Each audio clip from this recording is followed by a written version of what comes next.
Hi friends,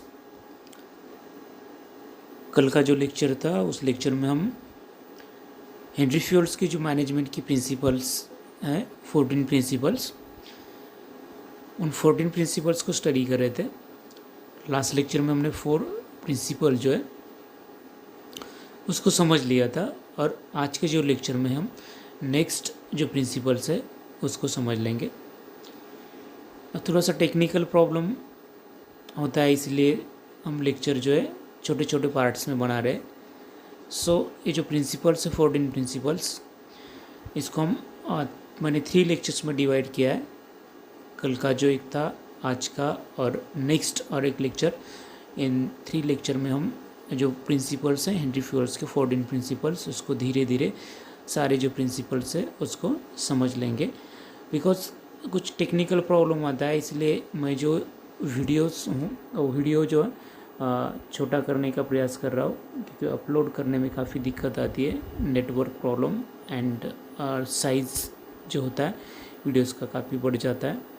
सो इसीलिए videos को मैं छोटा करने का प्रयास कर रहा हूँ। इसीलिए मैंने जो पार्ट से 3 वीडियोस में इसको डिवाइड्स किया है।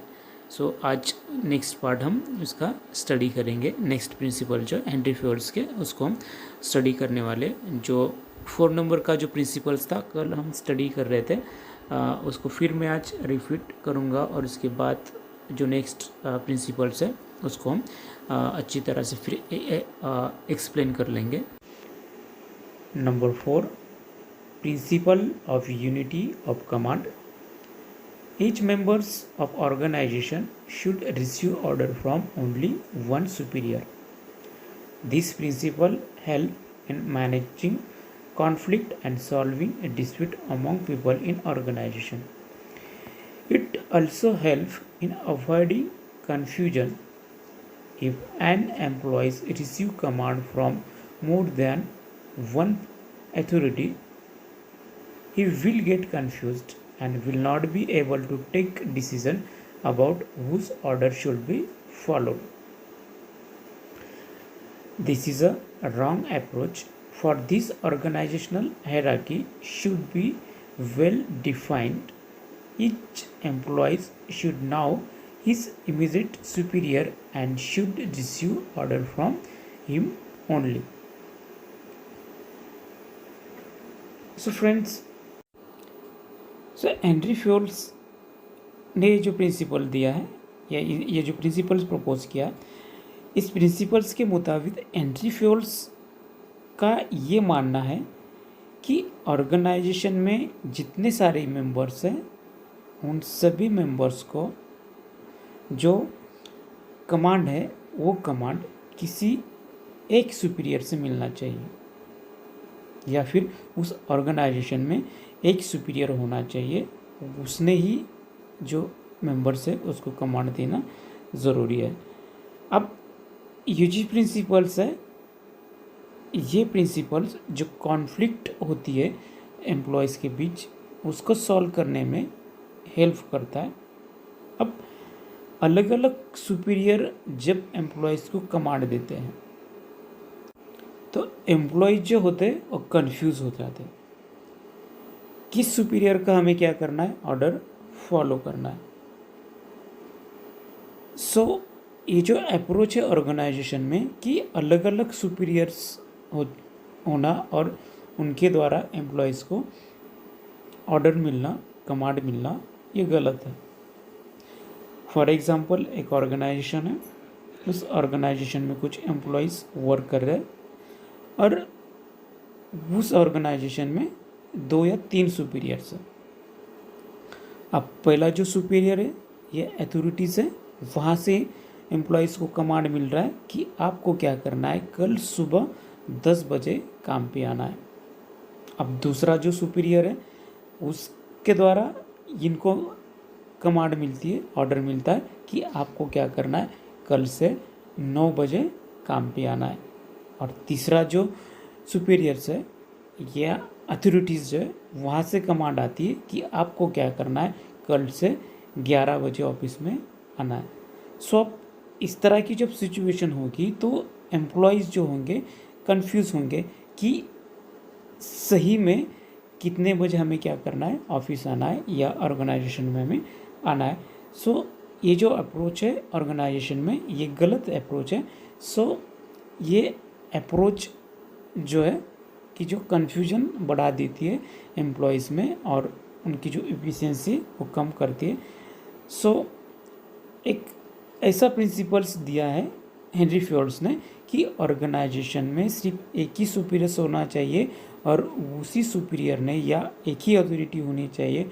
उस अथॉरिटी ने सभी ऑर्गेनाइजेशन को, जो ऑर्गेनाइजेशन में मेंबर्स हैं, सभी लोग हैं, उनको उसी अथॉरिटी से ऑर्डर मिलना चाहिए, तभी आपका ऑर्गेनाइजेशन जो है सक्सेसफुली रन करेगा।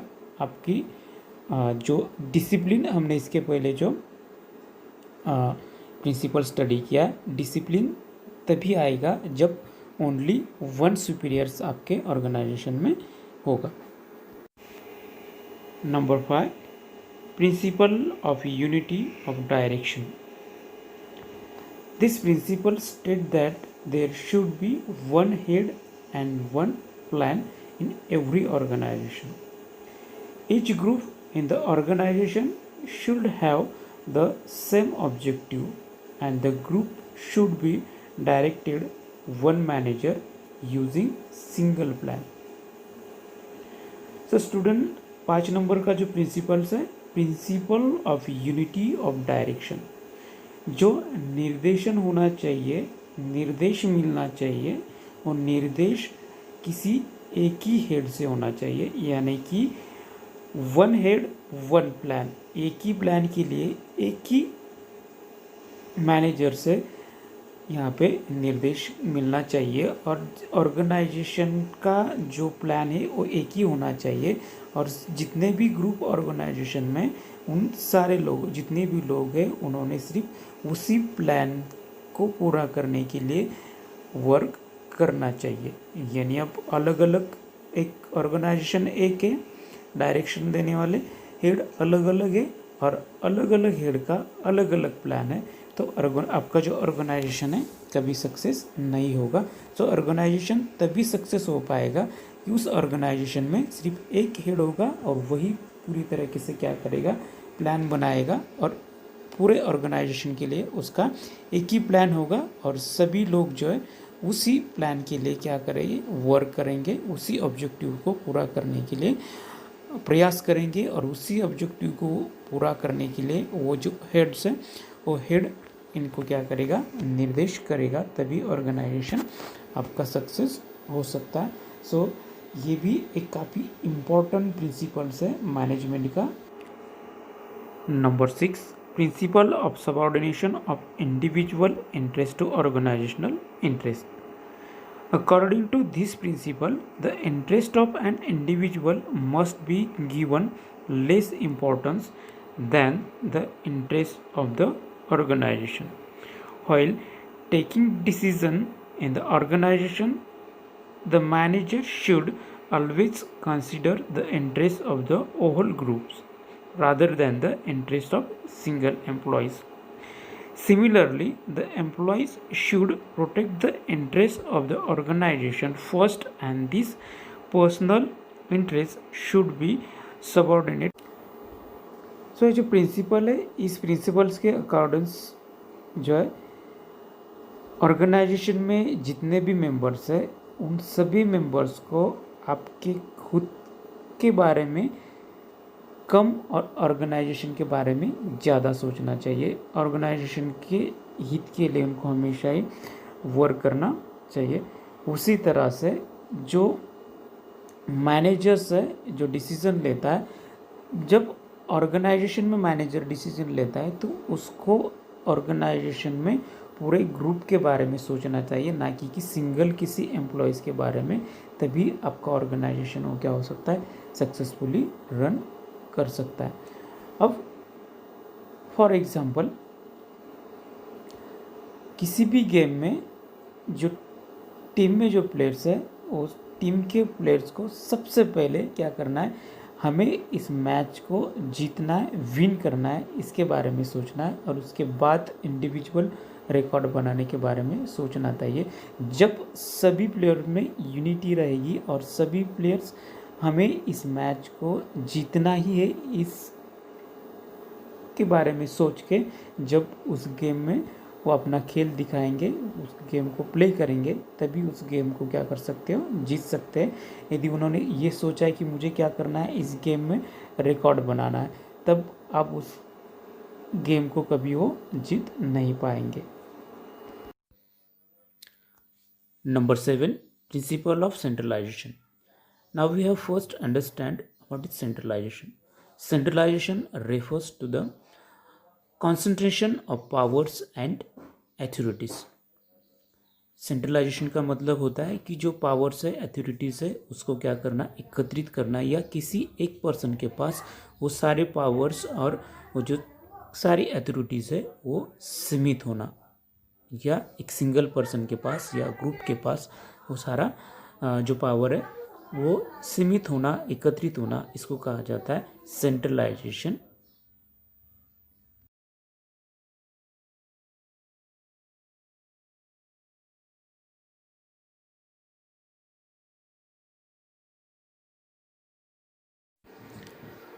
अब इस प्रिंसिपल्स के मुताबिक हेनरी फ्यूल्स का ये मानना है कि आपके ऑर्गेनाइजेशन में जो सेंट्रलाइजेशन है, एकत्रीकरण जो है पावर का, या जो राइट्स है, जो जिसे हम अधिकार कहते हैं, उसका जो एकत्रीकरण है और उसका विभाजन है, इसका प्रॉपर बैलेंस होना ज़रूरी है। यानी कि सेंट्रलाइजेशन एंड डिसेंट्रलाइजेशन का प्रॉपर बैलेंस होना ज़रूरी है।